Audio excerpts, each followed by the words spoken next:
مجھے ایک کال آئی، ہمیں مسجد میں امام صاحب کی ضرورت ہے جو حافظ بھی ہوں، قاری بھی ہوں، عالم بھی ہوں، ترنم میں بیان بھی کرتے ہوں اور ان کا تبلیغی جماعت کے ساتھ بھی سال لگا ہوا ہو، ان کی اہلیہ بھی عالمہ ہو تاکہ ہماری بچیوں کو بھی پڑھا سکے۔ تو میں نے ان سے پوچھا آپ وظیفہ کیا دیں گے؟ تو موصوف کہنے لگے ہم فی الحال تو 10,000 روپے وظیفہ دیں گے، پھر آہستہ آہستہ ان کا وظیفہ بڑھا دیں گے۔ میں سن کر خاموش ہو گیا اور بڑا دکھ ہوا۔ نعت خوانوں کو تو ہم لاکھوں روپیہ دے دیتے ہیں، قوالوں پر شادی بیاہ کے موقع پر ہم لاکھوں روپیہ اڑا دیتے ہیں، لیکن جب باری آتی ہے مسجد کے امام کی جو سارا دن ہمیں نمازیں بھی پڑھاتا ہے، بچوں کو بھی پڑھاتا ہے، مسجد کی دیکھ بھال بھی کرتا ہے، ہماری خوشی غمی کے اندر بھی شریک ہوتا ہے، اور اگر ایک نماز رہ جائے سارا دن نمازی بھی باتیں کرتے ہیں، طرح طرح کی باتیں سننے کو ملتی ہیں کہ قاری صاحب تو بہت زیادہ چھٹیاں کرنے لگ گئے ہیں، اور دیتے کیا ہیں؟ 10,000 روپیہ۔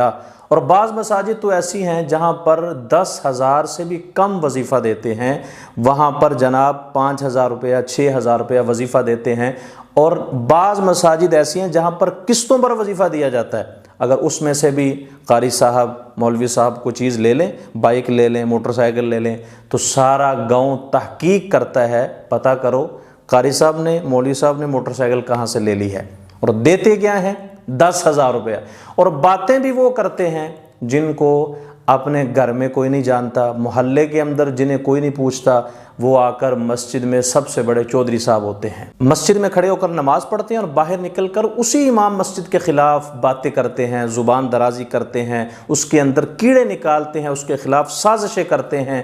میں اللہ کی قسم اٹھا کر کہتا ہوں ایسی پڑھی ہوئی نمازیں کل قیامت کے دن سیاہ کپڑے کے اندر لپیٹ کر نمازی آدمی کے منہ کے اوپر مار دی جائیں گی۔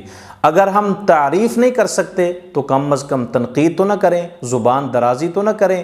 نہ تھی جب ہمیں اپنے حال کی خبر، رہے ڈھونڈتے اوروں کے عیب و ہنر، پڑی جب اپنی برائیوں پر نظر تو نگاہ ہمیں کوئی برا نہ رہا۔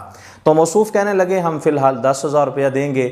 حضرت عمر بن عبدالعزیز کے دور میں مسجد کے امام اور صوبے کے گورنر کا وظیفہ ایک برابر ہوتا تھا، اور صوبے کے گورنر کا جو وظیفہ ہوتا تھا اور امام مسجد کا وظیفہ ایک برابر تھا، اور مسجد کے خطیب کا وظیفہ صوبے کے گورنر سے بھی زیادہ ہوتا تھا۔ تو میں یہ نہیں کہتا آپ گورنر کے برابر وظیفہ دیں، میں انتظامیہ مساجد سے ہاتھ جوڑ کر یہ گزارش کرتا ہوں آپ کم از کم اپنی مسجد کے امام صاحب کو اس محلے کے ایک متوسط آدمی کے برابر وظیفہ ضرور دیں، ایک متوسط آدمی کی وہاں پر جو سیلری ہے اس کے برابر وظیفہ ضرور دیں، تاکہ امام صاحب احساس کمتری کا شکار نہ ہوں، ان کی نظر لوگوں کی جیبوں پر نہ جائے، وہ لوگوں کی آنکھوں میں آنکھیں ڈال کر بات کر سکیں۔ یاد رکھیں مسجد ٹائلوں سے آباد نہیں ہوتی، اچھا کارپٹ بچھانے سے، اے سی لگوانے سے، ماربل لگوانے سے مسجد آباد نہیں ہوتی۔ مسجد کو آباد کرتا ہے مسجد کا امام اور خطیب۔ اللہ ہمیں علماء کرام کی قدر اور ان کا ادب اور احترام ہمارے دلوں کے اندر پیدا فرمائے۔